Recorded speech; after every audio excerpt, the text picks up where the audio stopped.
Hi everyone, అందరు ఎలా ఉన్నారు? నేను చాలా బాగున్నాను. ఈరోజు రాగి జావా ఎలా చేయాలనో చూసేద్దామా? మరి రండి, ఇంకెందుకు లేట్గా ఉంటారు. బౌలింగ్ పెట్టి దాంట్లో కొన్ని తగినన్ని చిక్కటి పాలు పోసి, గ్లాస్ నిండా చిక్కటి పాలు కాబట్టి గ్లాస్ నిండా వాటర్ వేసుకొని, తర్వాత మరొక గిన్నె తీసుకొని రాగిపిండి అందులో వేసి ఉండలు లేకుండా కలబెట్టుకోవాలి. ఒక 2 స్పూన్లమైన రాగిపిండి తీసుకుంటున్నా. మీ ఇంట్లో ఎంతమంది ఉండారో దాన్ని బట్టి మీరు ప్రిపేర్ చేసుకోండి.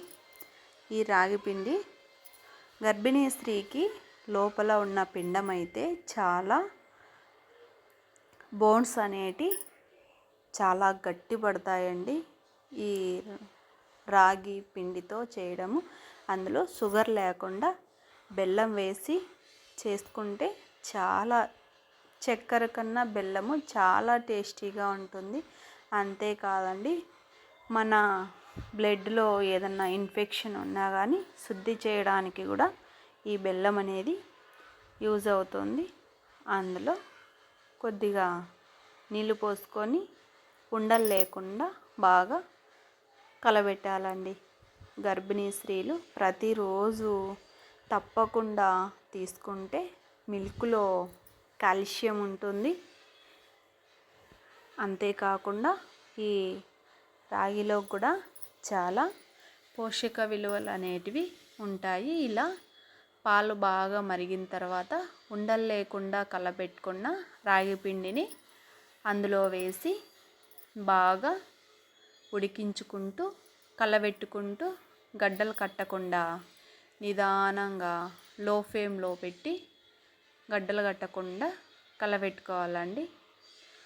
ఇలా ఇంట్లో ఉన్న ప్రతి వ్యక్తి తీసుకోవడం వల్ల ఆరోగ్యానికి చాలా మంచిదండి. అంతేకాకుండా ఇంకొక చిన్న చిట్కా అండి, చిన్నపిల్లలకైతే ఎక్కువ పాలు ఇస్తే మందగించడం అలా ఉంటుంది కదా, అదేం లేకుండా ఇలా రాగి పిండితో కలిపి, చిన్నపిల్లలకైతే తేనె వేయండి. తేనె వేస్తే చాలా బాగుంటుంది. ఇలా స్లోగా పెట్టుకొని స్లోగా కలబెట్టుకుంటూ ఉండాలండి.